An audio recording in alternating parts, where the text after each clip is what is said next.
Alright, I'm recording. So, What's up? I'm the cameraman. You the cameraman? Trying to stay that way, but Man, but you know, he gotta get out here and get interviewed. Nobody's immune to the interview, to the, the 1,000-yard stare questions. I don't know what I'm talking about. I'm sleepy. But I'm not tired. 3 in the morning, right? But anyway, it's 2:30. It ain't 3 in the morning. Almost. But anyway. So what does round table gaming mean to you? Let's start off with that. He gave me the reverse order. Round table game, I mean, we always been boys and we always been gaming. And we always wanted to find something successful. Me and you, we were talking about trying to start different businesses, different things.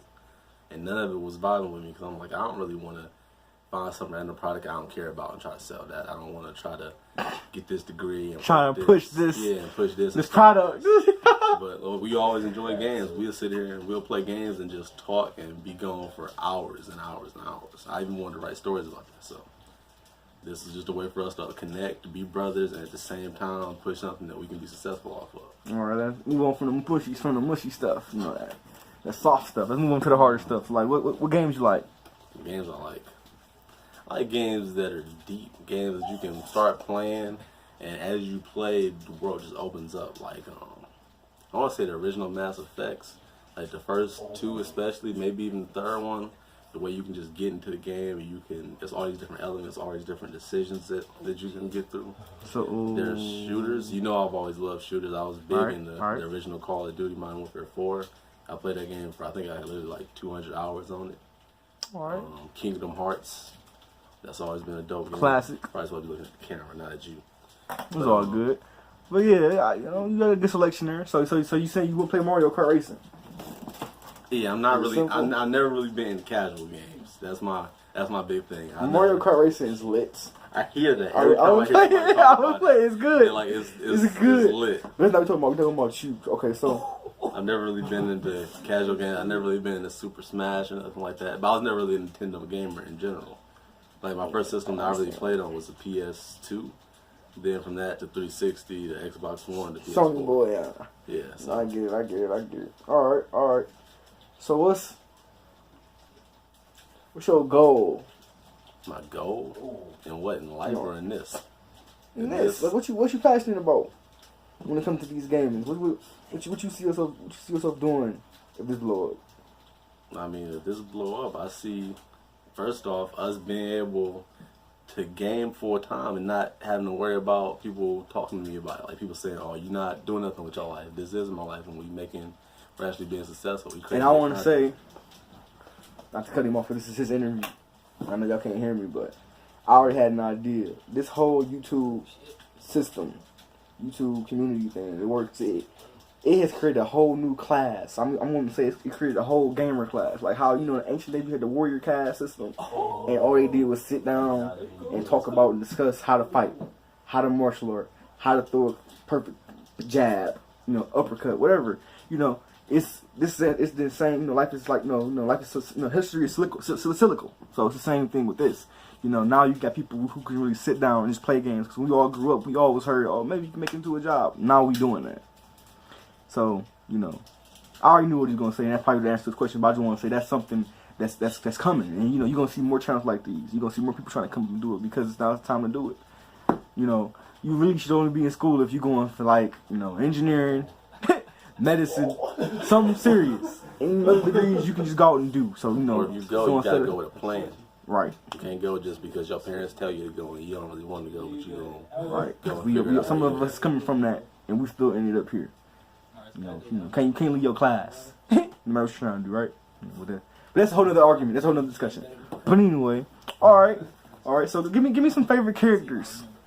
Favorite characters like this in video game overall. Yeah. And then give me a top 3. Top 3 games.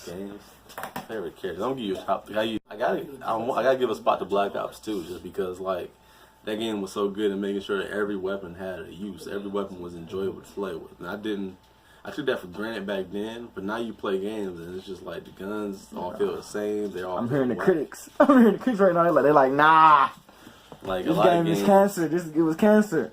But Black Ops 2, it had so many different play styles. You could play differently on every map. Like you could use a shotgun on big maps or short maps if you knew how to play. And maybe shooters are like that now. I haven't played any in a while, but I don't feel like anything is gonna live up to what Black Ops 2 is doing. All right. My number 2. My number 2 of all time. That's hard. Now, I had to give it to the Mass Effect trilogy, just because like I was never really into sci-fi growing up, but that game, the scope of it, with you traveling across the whole galaxy and going through battles and trying to change the whole world, that's just dope. You can't beat that. All right, much love to sci-fi. Your number 3. My number 3. That's a difficult pick. This dude talking like the third pick, the first pick. Well, yeah, because when you pick the third one, you done cut out all the others. Right, so you left with the bear. I'm trying to think of a game. It's really like.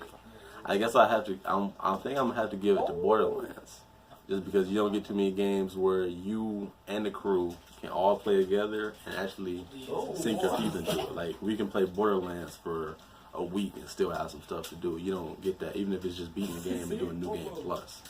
I love games like that, like Diablo. That's like an honorary mention because anything you can play 4-player and play for a week straight and not be bored. That's a game worth having. As far as my favorite characters, all right. So give me your give me your top 2 and then you gotta wrap it up. Top 2 characters. Yeah. Top 2 characters. Oh, that's easy. Ezio. Ezio from the Assassin's Creed games. He was like the most charismatic dude you've ever seen. You see him grow from being a baby to being this stupid teenage kid that's just trying to murder everybody because his family died, to actually being a grown man who's trying to decide where the assassins are gonna go. After him, the whole story kind of went downwards, but that's a whole nother. Let's hold the video. For my number 2 pick, I'm gonna have to go throwback and give it to a character that I don't even really know that well, with Orin from Final Fantasy X, just because he was always memorable, the coolest dude. Cool design. Yeah, bro would tell you, when we was little kids, I would have like one sleeve, I would tuck one arm in my jacket, so it looked like I was Orin with like one sleeve drag. I thought that was the dopest thing ever. And walking around like this with the sword over his shoulder, I was a clown, but it was dope. That's my second pick. All right, this is Creph. This is Creph to death. This is Creph to death. He working the name, but that's what we're gonna call it for. Because I lost my name. That's a video. Of round table game. This is Creph from Round Table Entertainment, like he said. Creph from Round Table Entertainment. I'm the cameraman. He's all working. He's tech behind all this.